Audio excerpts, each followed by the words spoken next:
Part 2 of this first module covers another really important topic. Your stress level plays a critical role in your weight maintenance and your overall health and quality of life. So simply put, stress is our body's response to demand. It's also referred to as the side effects of failing to respond properly to an event. But we all feel stress from time to time. But it's our response to our stress and how we handle it that makes all of the difference.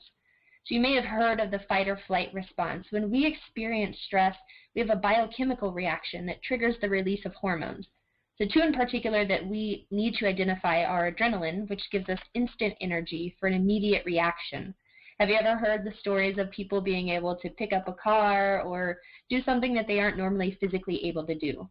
This response to stress can be life-saving in dangerous situations. So while we're in this survival mode, our body needs help to stay balanced and in order, as well as replenishment and to return to normal after the stress has passed. So cortisol is this replenishment hormone.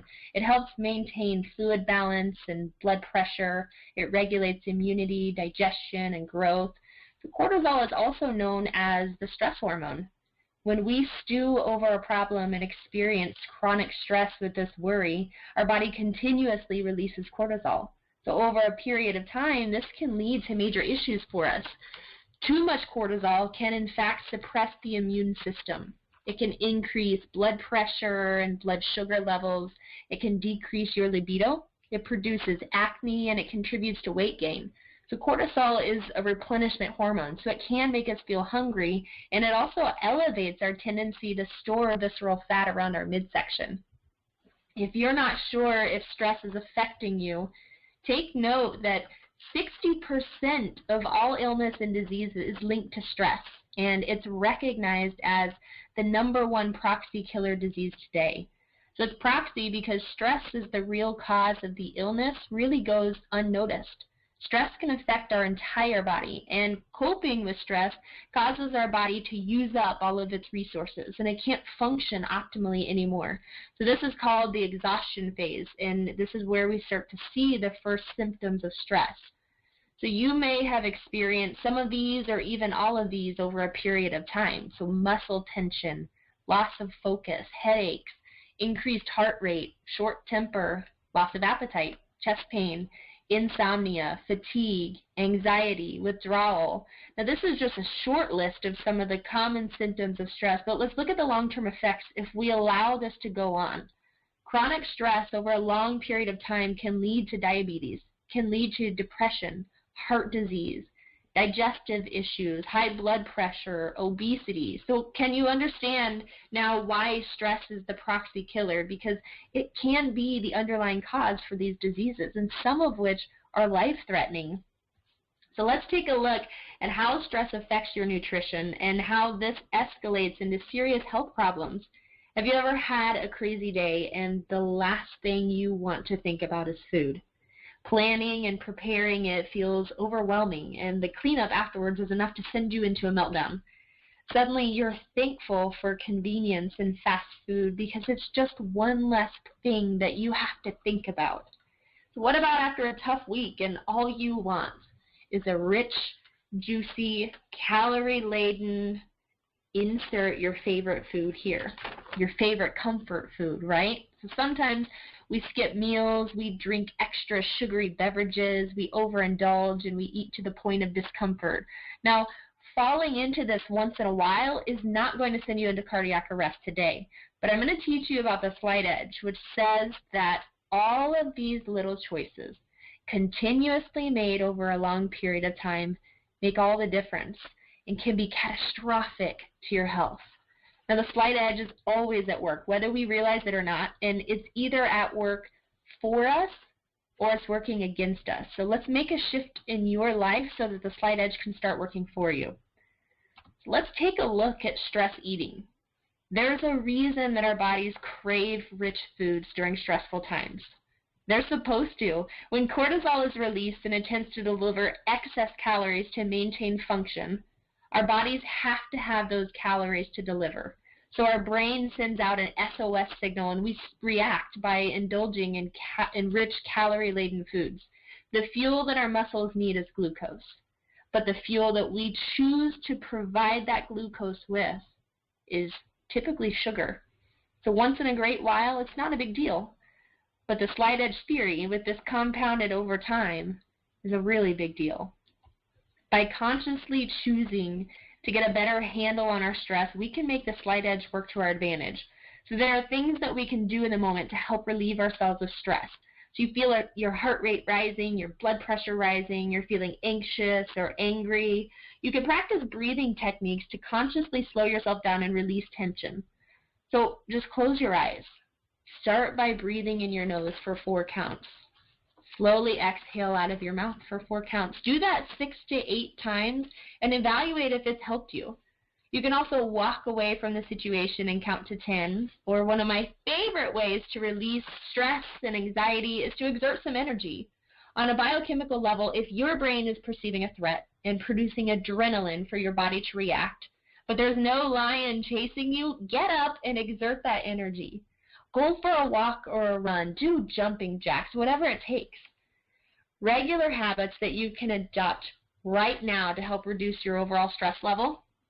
So I recommend to start each day by taking an inventory of your blessings.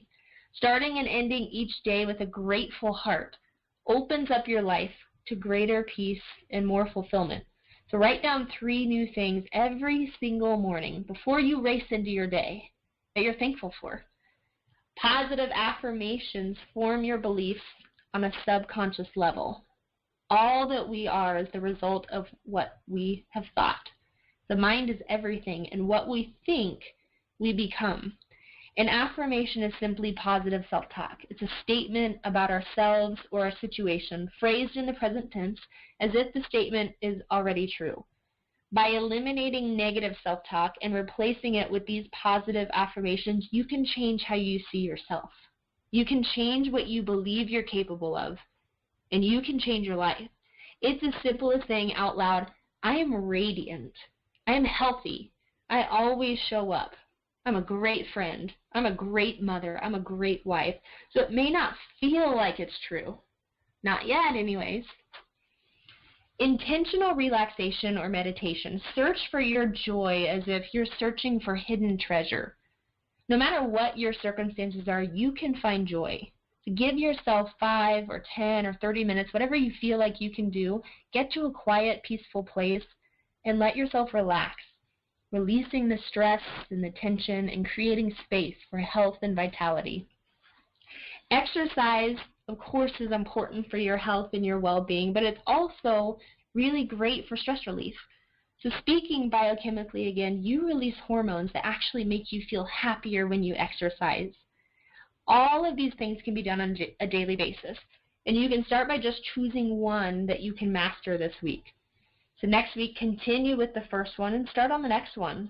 Take baby steps so it's not overwhelming. And as the daughter of a massage therapist, once a month, treat yourself to a massage. Get the tension worked out of your muscles. You'll feel like royalty. So these all may seem like small, insignificant things, and that's exactly the point of using the slight edge to your advantage. Simple things that you can do, repeated consistently over time, that will make all the difference. So let's come back to your eating habits during stress. And something I want you to start taking note of this week. Are you eating to satisfy hunger? Because oftentimes when we eat, it's not to satisfy physical hunger. So emotional eating is something that we tend to do when we're stressed. Stress eating. So let me ask you, do you eat more when you're feeling stressed? Do you regularly eat until you feel stuffed or uncomfortable? Or do you feel powerless around food? See, emotional hunger comes on suddenly, whereas physical hunger comes on gradually over time.